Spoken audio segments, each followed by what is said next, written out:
In the grand hall of the Galactic Council, chaos had a voice, and it screamed through the air like thunder trapped inside a cathedral of glass and steel. Thousands of alien delegates shouted at once, their voices echoing in dozens of tongues, their fear twisting into anger. "They are coming back," one shouted. "We warned you," another cried, and through the chaos, the Chancellor stood at the center, unmoving, his eyes fixed on the great holographic display above the chamber. It showed the last transmission from a human colony, a planet once called Avalon, now a sphere of silence, all systems offline, no life detected. For centuries humanity had been watched, measured, feared. Their rise was too quick, their wars too brutal, their peace too brief. Every empire that touched them had burned, and so the galaxy made a pact. One unspoken law whispered in every political chamber: do not let Earth rise again. But humanity had not vanished as expected. After the Great War they withdrew from the galactic stage, sealing their systems, shutting down their trade, their colonies fading into silence one by one. Yet the Council's spies whispered of something stirring in the Terran core, new signals, strange movements, fleets forming from nothing, rumors that Earth was preparing to return, and to the Chancellor that was enough. "We end this now," he said, his voice like stone cutting through panic. "Before the myth becomes real again." He raised his hand toward the circular table where the Council's high command gathered, their faces pale with fear, their eyes filled with regret, but none dared to speak against him. They had seen what humanity could do when provoked. They had seen what happened to those who thought they could control the Terrans. Entire star systems turned to ash, planets melted into silence. Even gods were not safe when humanity decided to fight, and so the order was simple. Launch the Purity Protocol, erase humanity completely, not just their worlds, but their genes, their memory, their code. Deep beneath the capital world of Alindra Prime, inside a sealed chamber the size of a city, the weapon waited, its core a sphere of pure white energy drawn from a captured black hole.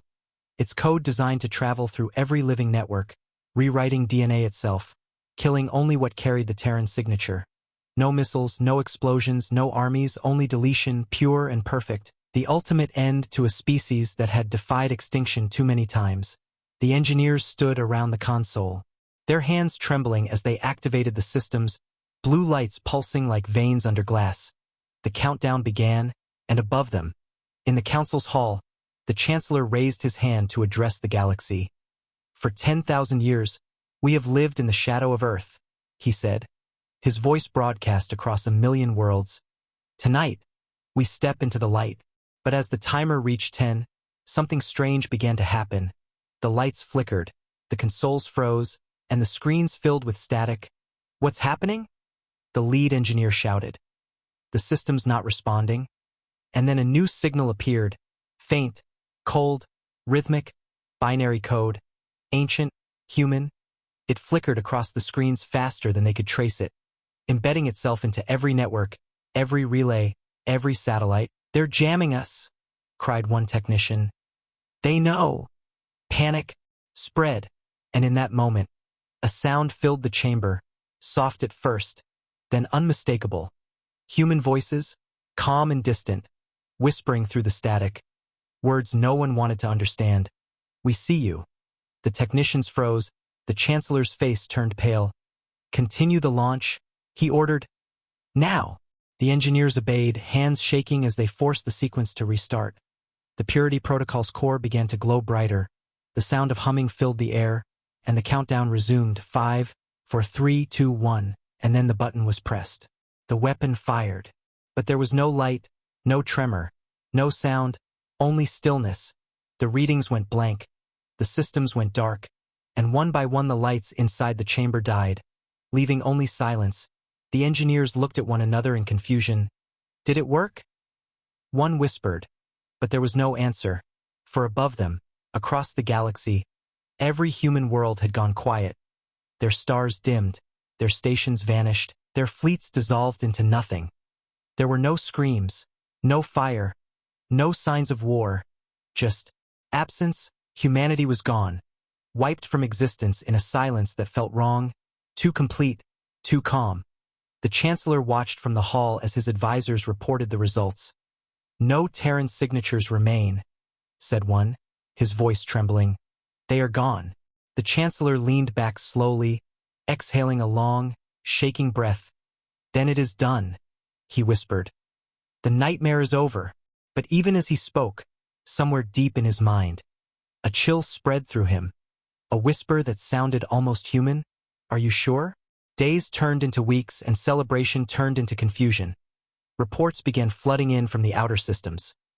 Communications failing, power grids flickering, machines refusing to obey commands, and in every sector once touched by human trade, things began to die, crops failed, air processors shut down, and entire worlds fell dark. "It's the backlash from the protocol," the scientists said. "Temporary?" But it wasn't temporary.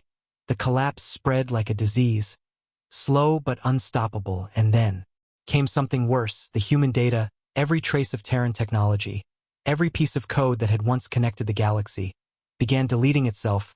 Ships built on Terran engines stopped mid-flight. Planets that used human-designed reactors went dark. They were connected to everything, one minister whispered. Every system, every star map, every archive. And now all of it was gone, as if humanity had taken its knowledge with them. The Chancellor demanded answers. "You told me they would die," he roared, slamming his hands on the table. "So why does the galaxy burn?" The chief scientist looked at him with wide eyes, voice trembling. "Because, my lord, I don't think we killed them. I think they left." The room froze. The words hung in the air like ghosts. "Left?" the Chancellor repeated, his voice hollow. "Explain." The scientist turned the holoscreen toward him, showing strange readings across the edges of the galaxy. Energy patterns rising outward from human space, not decaying but expanding, as though reality itself was stretching. "It's like they folded themselves out of existence," the scientist whispered, "as if they knew the strike was coming and moved before we fired." The Chancellor stared at the data, his throat dry. "Impossible," he said. But deep down he remembered the whispers. The code that spoke before the launch. The voice that said, "We see you." That night, the council chamber was silent for the first time in history. No debates, no shouting, only the hum of dying lights. The Chancellor stood by the window, watching the stars, his reflection pale and distant. "Where did they go?" he asked softly, but no one answered, because no one knew. All they had were the rumors spreading across the surviving colonies, stories of empty worlds glowing faint blue, of ghost ships drifting in deep space, of human voices echoing in the dark. "We warned you," they said, "but you were too late." The Chancellor closed his eyes, gripping the cold rail before him. The weapon had fired, but he realized now that the target had already vanished. Humanity had not died. They had simply stepped away, leaving behind a galaxy too small for what they had become, and as the stars flickered in the distance, one by one, the Chancellor heard it again, faint, distant, and unmistakable. A human whisper carried through the void. "You pressed the button too late." The celebration that followed was hollow, echoing across the vast halls of the Galactic Council like laughter at a funeral. They called it Deliverance Day, the day the galaxy was freed from the shadow of Earth. Fireworks burned in the skies of 1,000 worlds. Fleets paraded through the void. The Chancellor spoke to billions, his voice confident and cold. "We have removed the threat. The age of fear is over," he declared, but beneath the light and color, something in the air felt wrong. Every transmission carried a faint distortion. Every sensor pulse echoed strangely, as if the stars themselves were holding their breath. Ships that once carried Terran navigation systems began to lose their bearings, drifting off course. Captains swore their coordinates changed mid-flight, and when they tried to correct, their instruments glitched, flashing human script that no one could translate, the same words repeating again and again. "Where are you going?" The Chancellor ignored the early warnings, claiming they were the dying echoes of Terran systems collapsing. "Let the dust fade," he said. "It will pass." But it didn't. It grew. By the third cycle, dozens of colonies had gone dark, communications vanished without trace. Fleets sent to investigate never returned, and the ones that did came back changed, their crews quiet, their eyes hollow. Some refused to speak, others whispered of voices in the dark, calling their names in human tones. One survivor, trembling, told the council, "They were there. We couldn't see them, but they were there." And then he began to scream until his heart stopped. His last words burned into the Council's record. They watched us press the button. In the depths of space, where the purity protocol had fired, the void still shimmered faintly, like heat over glass. Scientists called it residual radiation. But their instruments told another story. The readings were not decaying, they were growing, a pulse spreading outward from where humanity once was, a slow heartbeat made of energy, soft, patient, alive. The scientists studied it day and night, desperate to understand, but the deeper they looked, the more the data changed each scan, rewriting itself, forming patterns that almost resembled words, human words. One researcher whispered, "It's reacting to us." And before anyone could stop him, he reached toward the hologram. The moment his hand touched the light, his body disintegrated into dust, leaving behind only the echo of his voice saying, "They're not gone." The council met in secret, the chancellor's calm mask beginning to crack. "Explain this?" he demanded, pointing to the reports. "Our sensors show growth, not death. Our fleets vanish, and now you tell me they're not gone? Then where are they?" The chief scientist swallowed hard. "Every trace of human matter is missing. Not destroyed, not burned, just relocated." He hesitated before continuing. "It's as if they left before we fired, like they saw it coming." The chamber went silent. No one dared to speak, but deep down, they all felt the same chill. Humanity had always been a step ahead. From the first wars to the last, they adapted, evolved, survived. They had turned extinction into an art, and maybe this was no different. Maybe they had simply moved beyond what the galaxy could reach. But if they had left, where did they go? That question haunted every leader, every scientist, every soldier who had seen the human light vanish across the colonies. Strange phenomena began to appear. Abandoned Terran cities reactivated themselves. Machines turned on with no power source. Holograms flickered to life, showing human figures staring silently at the sky. On the world of Varnes, a Terran archive opened on its own, projecting the words, "You fired too late," before melting into light, and every device that recorded it overheated and burned out. One planet reported seeing the stars rearrange themselves into the shape of a human hand, a gesture of farewell or perhaps of warning. No one could tell, but the galaxy began to whisper again. The old fear returning, "The humans are not dead." They said, "They are waiting." The Chancellor ordered silence, outlawing all mention of the Terrans, burning every record. "The age of humanity is over," he said, but his own nights were sleepless. Every time he closed his eyes, he saw faces in the dark, human faces, calm and watchful, sometimes whispering his name, sometimes simply watching. The once mighty ruler began to lose his composure. One night he demanded the scientists reopen the weapon core. "We must confirm it worked." He insisted. They did, reluctantly, and what they found made the blood in their veins turn cold. The purity protocol core was empty, completely hollow, no energy, no trace of a discharge, as if it had never fired at all. "That's impossible," the engineers cried. "We saw it, we pressed the button." But the data was clear. No weapon had ever been activated. The logs showed a perfect launch sequence, yet zero detonation, zero impact, zero energy loss. "Then what did we see?"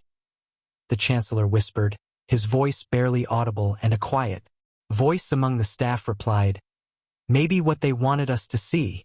Rumors spread through the lower decks of the Capitol that the humans had not been destroyed by the weapon, but that they had been the weapon, that when the Council fired, humanity used the pulse as a doorway, leaving the galaxy entirely, stepping into another layer of existence, taking their worlds, their cities, and even their gravity with them, and now the galaxy was collapsing around the hole they left behind. Some claimed to hear human laughter in the static of broken radios. Others dreamed of oceans where stars used to be, and all across the galaxy, things began to disappear, not destroyed, simply gone. Moons, stations, even stars, blinking out like dying candles, replaced by nothing but silence. The Council scientists gathered one last time to measure the effect, and what they found terrified them. The void expanding from Terran space wasn't radiation. It was memory loss. The universe itself was forgetting humanity. Every file, every record, every trace of their existence was vanishing, overwritten by absence. "The galaxy is rewriting itself," one of them said, "as if it's trying to pretend they never existed." But that was the final irony. Those who forgot humanity still felt there. Presence, the fear, the ache, the sense of being watched by something that had moved beyond understanding. "What have we done?" the Chancellor whispered, his hands trembling. "We pressed the button, but there was nothing left to kill." Outside the Council's chamber, the stars flickered faintly, as if mourning, and then something strange happened. Every planetary network across the galaxy received the same message, unsigned, untranslated, carried through frequencies older than civilization. A voice that was human, calm, and filled with infinite distance. "We asked for peace, and you answered with fire. Now we go where you cannot follow." The message repeated once, then stopped, no source, no signal, no origin. It simply existed, and then faded, leaving the galaxy more silent than it had ever been before. In that silence, the Chancellor stood alone, the realization finally breaking through him like glass under pressure. They hadn't killed humanity. They had only proven how small they really were, and in the endless dark of the universe, for the first time in history, the galaxy understood what it truly meant to be left behind. The weeks that followed were drenched in silence, a silence so deep it felt like the galaxy itself had forgotten how to breathe. The once proud fleets of the Galactic Council drifted without signal or direction, their beacons flickering like dying embers in an infinite void. Entire worlds that had celebrated humanity's end now trembled under the weight of something unseen. Something wrong, communications faltered, trade routes went dark, and one by one, the colonies closest to Terran space began to vanish, not destroyed, not invaded, simply gone. Their orbits left empty, their stars colder, and the void expanding, like a wound spreading through the heart of the universe. The Council scientists called it dimensional decay, but the soldiers called it what everyone was afraid to say aloud: the ghost of Earth.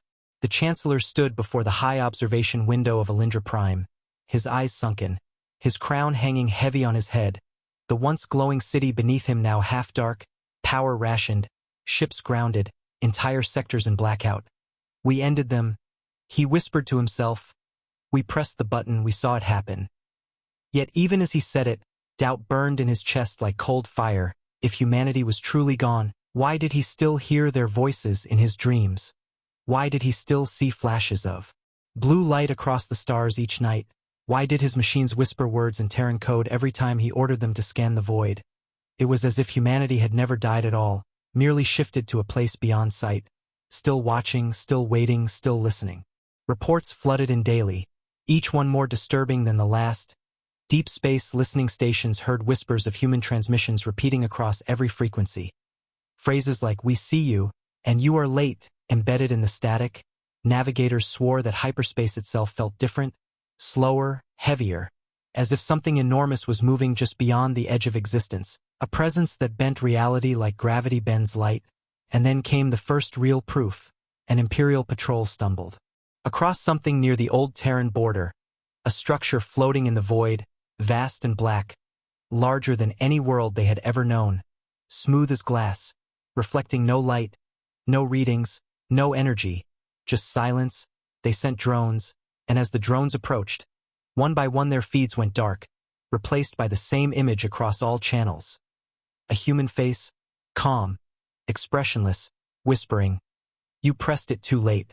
Panic erupted across the Empire. The Chancellor ordered all contact with the structure forbidden. Entire fleets deployed to guard the border.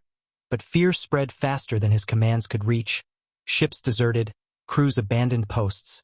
Entire colonies broadcast pleas for mercy into the void, hoping the humans would hear, but no one answered. The Council grew desperate. Scientists gathered to understand the anomaly, studying the black structure, calling it the relic. They found it emitted no heat, no sound, and yet the closer they observed it, the more it appeared to grow, stretching farther, folding light around itself. One researcher tried to map its coordinates but failed. The numbers changed each second, drifting like it existed in more than one place at once, and at its center, faint light patterns pulsed in rhythm, like a heartbeat too slow to be alive. "It's not a machine," whispered one scientist. "It's a presence." Soon after, the relic began to speak, not through sound but through thought.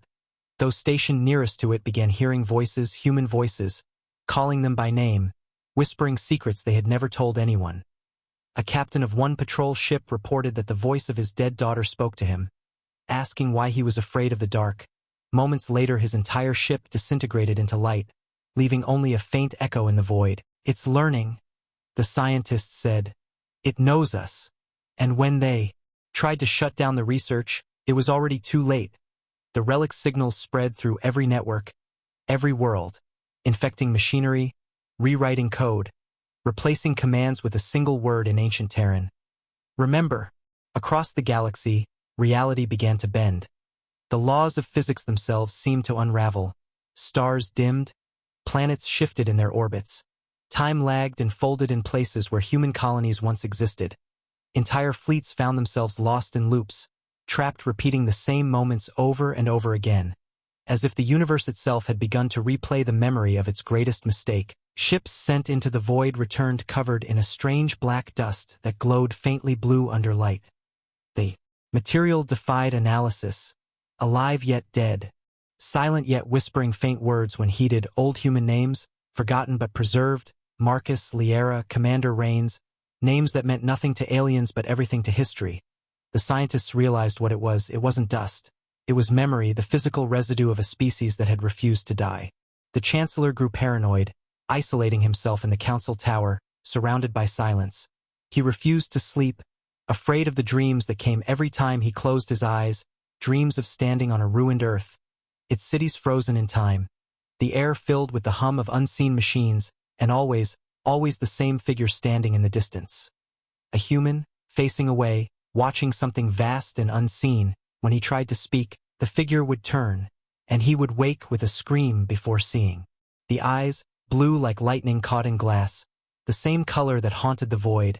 One night, desperate for peace, he ordered all surviving fleets to destroy the relic. Thousands of ships converged on the Terran border. Every weapon fired at once, beams of plasma and antimatter streaking through the dark. But when the light cleared, the relic was gone, not destroyed, not broken, gone. And in its place hung thousands of Terran ships, black and silent, engines cold, formation perfect, an armada, older than empires, awake again. No one dared to breathe. No one dared to speak. And then the Council's network came alive on its own. Every screen flickering, every channel broadcasting a single voice, soft, human, and calm. "We left because you forced us to. We stayed because you made us remember." The Chancellor fell to his knees as the stars behind the human fleet began to change, not fading but shifting into patterns. Symbols of Terran origin, maps, constellations, equations no one could understand. And in the midst of it all, one message pulsed in light so bright it burned through the darkness. "You cannot destroy what has already departed." And just as suddenly as they had appeared, the fleet vanished again, leaving only silence and the faint hum of power returning to the galaxy. But it was not the same power. The air itself felt different, heavier, aware. After that day, nothing was the same. The universe felt alive in a way it had never been. Lights flickered without reason. Worlds heard music in the wind. Ships drifting near old human space reported hearing whispers through their hulls. And every now and then, when the galaxy fell quiet enough, if you listened closely, you could hear a faint sound carried across the void, heartbeat, slow, patient, eternal, reminding everyone that the humans hadn't died. They had evolved beyond the limits of matter and time, leaving behind only one warning etched into the stars themselves. A phrase written in blue fire for all civilizations to see. You pressed the button too late. The galaxy had stopped pretending to be at peace. The silence was no longer empty. It had weight. It had presence. Every being could feel it pressing against their minds like a whisper that refused to fade. Entire civilizations began to crumble under the strain of fear and guilt. Temples once built to gods now echoed with prayers to a name no one dared to say aloud. Humanity, the Chancellor's empire, once the most powerful force in the stars, was now a shadow trembling under its own mistakes. And still the reports came, stranger and darker with every passing cycle, fleets vanishing mid-jump, planets waking to find their moons replaced by perfect black spheres that hung motionless in the sky. And across every data network, every broadcast signal, every artificial mind, the same phrase appeared over and over in Terran code: "You pressed it too late." The Chancellor sat alone in the council chamber, his once proud features hollowed by sleepless nights. The great hall that had once roared with debate now empty and cold. The lights flickered, casting long shadows that seemed to move even when nothing else did. His advisors were gone. Some fled, others vanished, and those who remained refused to speak above a whisper. "They're not coming back," his old general said, voice shaking. "Whatever they were, they're something else now." But the chancellor refused to believe it, refused to admit that the greatest act of his life had been meaningless. He slammed his fist on the table. "We ended them," he shouted. "We fired the weapon, we wiped them out." But the silence that followed wasn't agreement. It was pity, as if the universe itself was laughing at him. He turned to the holographic map of the galaxy, now riddled with empty zones where entire sectors had ceased to exist, black voids expanding outward from where human colonies once stood, like ink spreading through water. "What is this?" he demanded. "Why are our worlds fading?" The chief scientist trembled as she answered. "It's not destruction, my lord, it's absence. The fabric of space is unraveling where human systems were. It's as if they took part of reality with them." He stared at her, unblinking. "Took reality?" he repeated, and she nodded. "Our sensors detect no gravitational residue, no heat signatures, no mass, nothing. The space itself isn't damaged. It's forgotten." The words made him cold. "Forgotten?" he whispered. "By what?" And her answer was softer than a breath. "By everything." In desperation, the council ordered the creation of the Vanguard, a massive fleet designed to enter the void and find what remained of Terran space. The chancellor watched from the capital's observatory as the armada assembled, thousands of ships gleaming silver under the light of a dying sun. Each one armed with the most powerful weapons the galaxy had ever built, forged from fear, driven by guilt, their mission clear: to find what was left of humanity and finish what the Purity Protocol had started. But the soldiers were afraid. The captains spoke in hushed voices, whispering of stories their grandparents told them, stories of Earth, of human soldiers who fought even when they were dead, of fleets that disappeared only to return stronger. Still the chancellor gave the order, and the fleet departed, their engines roaring as they vanished into the silent dark. Days passed, then weeks, and not a single transmission came back until one night the council's main array detected movement, not from the void, but from the other side of the galaxy. Near the core, the screen flickered, static crawling across the display, and then the image came through, the Vanguard fleet drifting in pieces, not destroyed, not burned, disassembled, every ship broken apart with surgical precision, their cores still glowing, floating like candles in a graveyard of light. And among the wreckage, one symbol repeated across every fragment, glowing faintly in human blue. A handprint, open, calm, almost gentle, but beneath it, a single phrase burned into the metal: "You followed us too far." The transmission ended, and for the first time, the chancellor didn't speak. He couldn't. His voice had died somewhere inside him. All that remained was the hum of the air system, the slow flicker of failing lights, and the sound of something faint in the distance, like footsteps echoing down a corridor. He turned sharply, heart pounding. "Who's there?" But the room was empty. He stood, trembling, his reflection flickering in the glass of the window, and for a moment, he thought he saw another figure standing beside him, a human shape, tall, still, its face hidden in shadow. Before he could move, it was gone, the room darkened, and the holograms on his table began to shift on their own, lines of Terran code flowing like a river, forming words in the air: "We told you not to follow." Across the galaxy, the void spread faster, eating stars, bending light. The outer colonies were swallowed in silence, and every world that had once raised a weapon against Earth now found itself crumbling from within. Their machines refused to work, their skies dimmed, their oceans turned still, as if life itself had grown tired of existing. The scientists realized too late what was happening. Humanity's departure had unbalanced the universe. Their technology, their presence, their energy had been woven into everything, into the stars, the machines, even the fabric of time, and without them, the galaxy was decaying, unraveling piece by piece. "We depended on them," one scholar whispered, "and we never knew." Then the lights of Alindra Prime went out. The capital world plunged into darkness. Screams filled the air. The ground trembled, and through the chaos, every communication screen came to life, showing the same image: a black void filled with faint blue stars forming the outline of a human face, eyes glowing like suns, and a voice that spoke in perfect calm. You feared our strength, but never understood our purpose. We did not die. We evolved beyond you, beyond your reach, beyond your fear. The voice paused, softening like the calm before a storm. We asked for peace. You gave us silence. Now you will learn what silence truly means. The stars flickered once more, and the void consumed the sky. One by one the worlds of the Galactic Council vanished, leaving behind no trace, no debris, only stillness, and far beyond the edge of the universe, where the laws of physics ended, something vast stirred. Shapes made of light, shadows of human form walking through the dark between galaxies.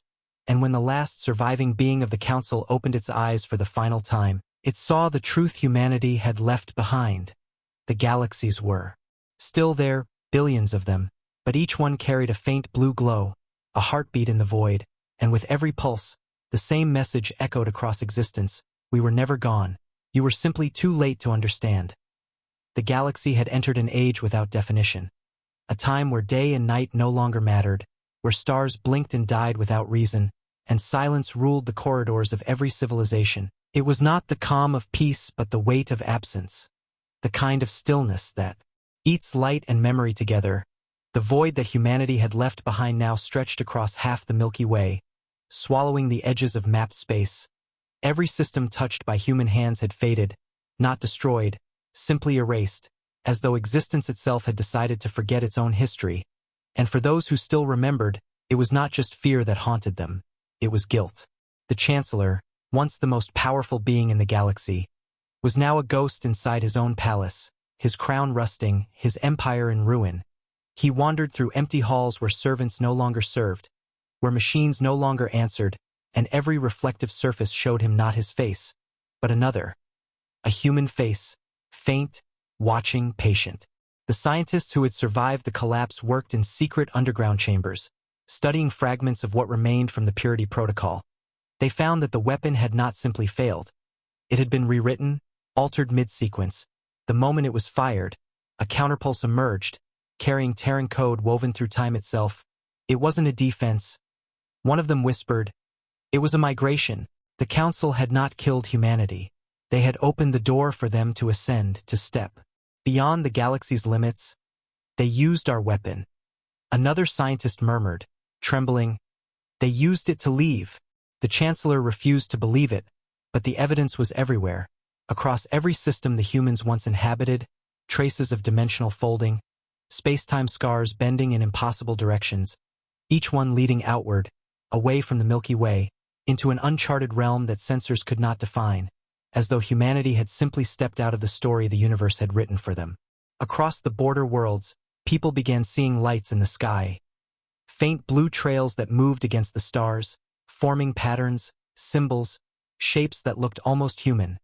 Some believed they were messages, others thought they were warnings, but the patterns repeated everywhere, every night, and those who stared at them too long began to dream, dreams filled with whispers and songs, not of war or vengeance, but of sorrow, of regret. And in those dreams, one phrase echoed again and again: you should have waited. Fleets sent to investigate the phenomenon never returned, their last transmissions filled with static that sounded like breathing, and in some cases laughter, not cruel, not mocking, but tired, like an echo of something ancient and familiar. Civilizations began to crumble faster, planets fell into an energy drought, engines stopped, reactors died, and machines built on human code simply refused to work. Humanity had been the thread holding the galaxy systems together, their influence woven into every circuit, every algorithm, and now that they were gone, that invisible structure was collapsing. Some tried to rebuild, to copy Terran designs, but every attempt failed. The technology turned against them, ships powered by stolen human code simply vanished mid-flight, leaving behind trails of blue mist that shimmered like frozen tears. On Alindra Prime, the Chancellor stared at the dark sky, watching the stars fade one by one. He whispered to no one, they took the light with them. Then, one night, a new signal appeared, faint but undeniable, a transmission so powerful it reached every corner of the galaxy simultaneously.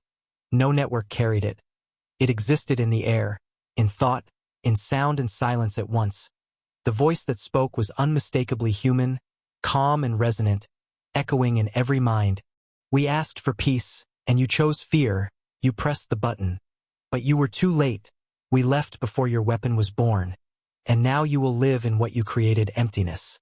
The voice faded, but for hours afterward, the stars themselves flickered in response, glowing faint blue before returning to darkness.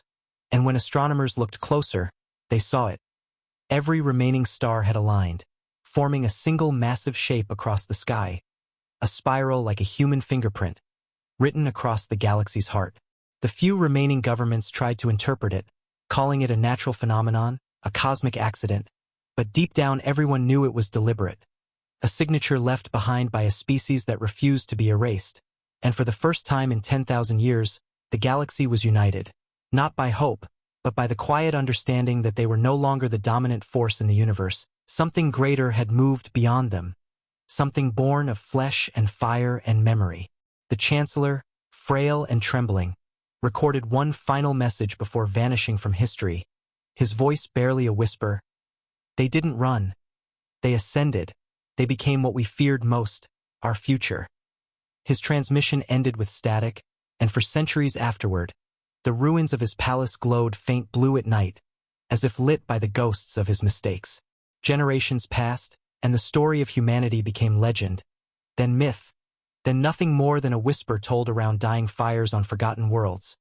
But the universe had not forgotten. Every few thousand years, when pride returned and new empires rose, the same phenomenon would appear again, stars flickering in the same pattern, the same whisper in the wind.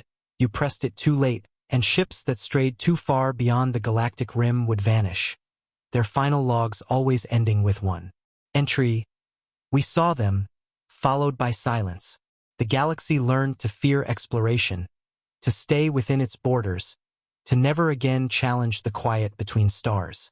And far beyond time, beyond galaxies, in a place where physics and light no longer ruled, humanity watched, not as gods or ghosts, but as guardians of memory, their forms no longer bound by matter, their cities woven into the fabric of existence itself. They watched their old galaxy from afar, glowing faintly in the distance, small, fragile, and beautiful. "They're learning," one voice said softly, "slowly, but they're learning." Another voice answered, deeper, older, "They will forget again, and when they do, we'll remind them." And as the universe turned, and stars continued to be born and die, a faint pulse rippled through the dark, reaching the edges of creation, a heartbeat older than eternity itself, whispering one final truth across infinity: we were never gone. You were simply too early to understand, and too late to stop us. The galaxy drifted through centuries of quiet decay. The stars dimmed, and entire civilizations shrank inward, afraid to look too long into the dark where human light had once burned. The memory of Earth had turned from terror to worship, and then to silence again. History became rumor, rumor became myth, and myth became forbidden. Yet something still pulsed in the deep void, something steady and alive, a heartbeat echoing through the black, reminding the universe that what was gone had never truly left. They called it the phantom signal, a low hum that appeared once every millennium, reaching every corner of the galaxy, the same pattern of rhythm every time. 4 pulses, a pause, then 3 more. The scientists of 100 races tried to decode it, but none succeeded. The sound came from nowhere, from everywhere, and though they didn't understand it, everyone who heard it felt the same chill in their bones, the same realization deep in their instincts: the humans are watching again. New empires had risen since the fall of the Chancellor's dominion, smaller, more fragile, built on fear rather than ambition. They taught their children to fear the blue stars, to never speak the old names, to never enter the quiet zone, the place where light went to die, and for 1,000 years that fear kept them safe until one day, something changed. A single star near the edge of the void flickered back to life, not burning red or white, but bright blue. It pulsed like a signal, rhythmic, alive, and every telescope turned toward it saw something impossible. A world orbiting that light, Earth, or something like it, restored, reborn, floating silent in the dark as if nothing had ever happened. "It's back," whispered the astronomers. "The Terran world has returned." But when fleets were sent to investigate, the ships vanished the moment they entered orbit, their signals replaced by faint human laughter that echoed for days through the static of the comms. Laughter that was calm, not cruel, the sound of someone remembering a joke too painful to tell again. The Council of the New Concord met in fear, holograms flickering in the dark chamber, their voices trembling. "It can't be real," said one. "Earth is gone." But another replied, "Maybe it's not Earth. It's them." Debates turned into panic as new readings arrived, showing faint blue energy spreading from the reborn system. The same pattern as the old Terran signatures but stronger, more deliberate, as if space itself was bending to make room for something larger. And then came the broadcasts. Faint at first, then louder, heard across every frequency at once. "We gave you peace, and you turned it into a weapon. We gave you silence, and you filled it with lies." The message repeated across every star, every ship, every planet, the same voice, human, unbroken, echoing through the core of every machine, and the galaxy finally understood that the silence of humanity had never been absence. It had been warning. Worlds began to change without cause, oceans rising, skies dimming, mountains shifting. As if the laws of physics themselves were rewriting, on one colony world, an entire ocean froze mid-wave, the people staring in terror as human faces formed beneath the ice, eyes open, watching, mouths moving but no sound escaping, and above them, written in blue light across the clouds, the words appeared, "You pressed it too late." Another planet reported seeing ships made of light passing overhead. Vast Terran dreadnoughts, silent and weightless, gliding through the atmosphere without heat or shadow. They left no trace except for the faint hum of music. Human music, old, sorrowful songs echoing across the night. Every world that heard the songs went still for a day, their inhabitants frozen in place, caught between fear and memory. And when they moved again, all of them shared the same dream, the same vision. An endless city of blue light stretching across the void, and a single human figure standing at its center, whispering, "We are not your ghosts.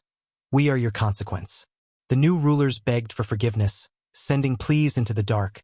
But there was no answer, no voice, only the hum of the stars and the quiet knowledge that something vast was moving closer. The reborn system began to expand, its light spreading outward in waves, reshaping constellations, bending time, and for the first time in recorded history, telescopes across the galaxy saw it. Human ships, countless in number, materializing from the void, silent, perfect, their hulls glowing with blue flame. They formed a pattern around the galaxy, not an invasion but a circle enclosing everything, a message drawn in formation, a warning that could be seen from every world, and those who studied the pattern realized its shape, a hand closing. Then the voice returned, louder than before, resonating in the hearts of every living thing. "We asked you not to follow, we asked you to remember, and you forgot, so now we remind you." All at once, every machine, every satellite, every weapon in the galaxy shut down. Lights flickered out, engines died, even the stars seemed to dim, leaving only the faint blue glow of the Terran circle burning in the void. The humans did not strike, they did not destroy, they only waited, and in that waiting came understanding. Civilizations collapsed, leaders wept, and the surviving species finally accepted that humanity's wrath was not war. It was withdrawal, it was the act of taking back the gift of light. For months, the galaxy remained in darkness, until one day, the Terran fleet began to move again, drifting toward the edge of the universe, vanishing one by one into the infinite beyond. And as the last ship disappeared, the voice spoke once more, softer now, distant, tired. "You are free again, do not make us return." Then they were gone, leaving behind only their glow, a halo of blue light marking the border of the known universe. And though life returned, though the stars reignited, the galaxy never forgot the feeling of being small, of being watched, of being judged by those who had gone beyond mortality, beyond time. And somewhere beyond the edge of all creation, where no law of physics dared to exist, the humans gathered again, cities made of light floating in endless night. They watched their old galaxy with quiet eyes, and one among them whispered, "Do you think they've learned?" Another answered, voice calm as the stars, "Not yet, but they will." The first smiled faintly, looking at the blue swirl of the Milky Way. "Then we wait, as always." And as they turned away, their lights fading into the void, the galaxy trembled once more, reminded that humanity had never been conquered, never destroyed, only transformed, and that even in their silence, they remained the architects of fear, the keepers of memory, and the one truth the stars could never escape. You pressed it too late. 1,000 years passed, and the galaxy still carried the echo of that silence, the memory of blue light that had burned brighter than all the suns combined. No one dared to rebuild empires, no one dared to reach too far into the dark. Even speaking the word human had become taboo. A whisper passed between generations like a curse. The older ones still remembered the stories of the fleets that vanished, of the worlds that froze in time, of the eyes that had watched them from the void. But for the young, it was all myth, just an old tale told to keep them afraid of curiosity. And so, as always, the cycle began again. Curiosity grew where fear once lived, and pride began to whisper once more. The galaxy's new scholars, bold and blind, gathered in secret to study what little remained of the humans, fragments of metal that refused to decay. A single atom of Terran DNA preserved in crystal, and one file, one sound that could not be erased. Heartbeat, slow, steady, endless. They called it the pulse, believing it to be the final remnant of a forgotten species. But they were wrong. It wasn't a remnant, it was a warning. Dr. Varen Kale, a historian obsessed with forbidden lore, was the first to say it aloud. They're still out there, he whispered to his colleagues. They never died. His peers laughed at him, called him a fool, a romantic, a man chasing ghosts. But he couldn't shake the truth. The pulse wasn't fading. It was getting louder, stronger, moving closer, like a drumbeat through the bones of the universe. And one night, when the stars flickered in unnatural rhythm, Varen stood outside the observatory and looked up, his breath freezing in his chest, because he saw it. The blue light, faint at first, then brighter, spreading across the void like dawn rising in the dark. He ran inside, shouting to his team, "They've returned!" But by the time the others looked, the light was already gone. Only the hum remained, vibrating through the air like a whisper that the universe itself was struggling to hold. Word spread quickly, across planets, across sectors. The hum was everywhere now. A low, constant resonance that no one could block, no machine could silence. People began to hear it in their sleep, a rhythm beneath their dreams. Voices carried through the pulse, soft and calm. "You forgot," they said. But we did not. On the outer worlds, strange storms began to appear, lightning that glowed blue and struck upward into space, forming symbols in the sky, human symbols, ancient and old, and beneath them, the ground began to vibrate. Machines buried for millennia activating on their own. Human satellites rising from forgotten graves, their signals aligning, forming a network across the stars, a voice emerging from the noise. "You are not alone. We never left. You only stopped listening." The fear that followed was unlike anything the galaxy had ever felt before. It wasn't the fear of invasion or death, but the fear of judgment, the knowledge that everything they had built stood under the gaze of something that had already transcended. The new Concord tried to send a message of peace, of apology, broadcasting their regrets across every frequency. But the humans didn't reply with words. They replied with silence, and that silence was worse than war. One by one, their transmissions began to fail. Their ships stopped responding, their colonies fell quiet, and then, one night, the stars shifted, every single one, the constellations themselves moving into a new shape, and when the astronomers mapped it, their hearts froze, for the stars now formed the image of a human eye, vast and unblinking, watching from every corner of the sky. The voice returned once more, deep and final. "You sought to erase us, and in doing so, erased yourselves. But we remember you still, the way a parent remembers a child that lost its way." The galaxy fell to its knees that night, entire species crying in the dark, begging for forgiveness. But the voice didn't answer. It only whispered, "You pressed it too late." Decades passed after that, and life continued. Smaller, quieter, humbled, civilizations stopped expanding, stopped fighting. They began to live simply, to rebuild slowly, every night. When they looked up at the faint blue shimmer that crossed the sky, they bowed their heads, whispering thanks to the humans they once feared. "They're watching," the elders would say, "and as long as they do, we are safe." But there were always those who doubted, those who wanted to see for themselves, and so, once again, Explorers rose from the new generation, driven by pride, by wonder, by the same arrogance that had doomed their ancestors. One of them was a young pilot named Ren Alaris, who refused to believe in legends. She led a small crew into the border of the quiet zone, laughing at the warnings of her people. "If they're gods," she said, "then let them stop us." Her ship crossed the line and vanished from all records. No explosion, no distress call, just gone. But 3 weeks later, every screen in the galaxy flickered on, showing her face, eyes wide, lips trembling, whispering, "They're not gone, they're waiting." Then the feed ended. The message spread like wildfire, reigniting the fear that had slept for centuries, and soon, lights began appearing again along the edge of the galaxy, lines of blue energy tracing shapes too vast to comprehend. And when the last shape connected, the galaxy realized it wasn't a threat.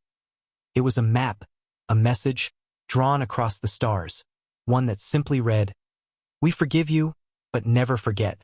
After that night, no more explorers entered the void. No fleets were built, no weapons forged. The galaxy learned its lesson the way all living things eventually do, through loss, through silence, through remembrance. The humans never returned in body, but their presence remained, woven into the fabric of time, eternal and watching.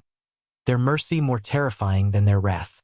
And beyond the edge of everything, where the laws of creation ended, they gathered once again, the humans, no longer bound by shape or form, their voices flowing through light, through thought, through eternity itself. One of them looked toward the distant spiral of the Milky Way and whispered, "They finally understand." Another answered, voice as soft as gravity, "For now, yes, until they forget again." "And when they forget?" the first asked. "Then," said the other, "we will remind them what silence means."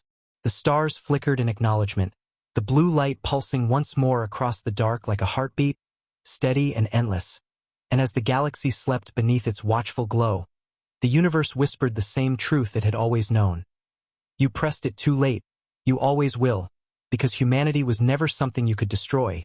It was the light that taught even the stars what fear truly meant.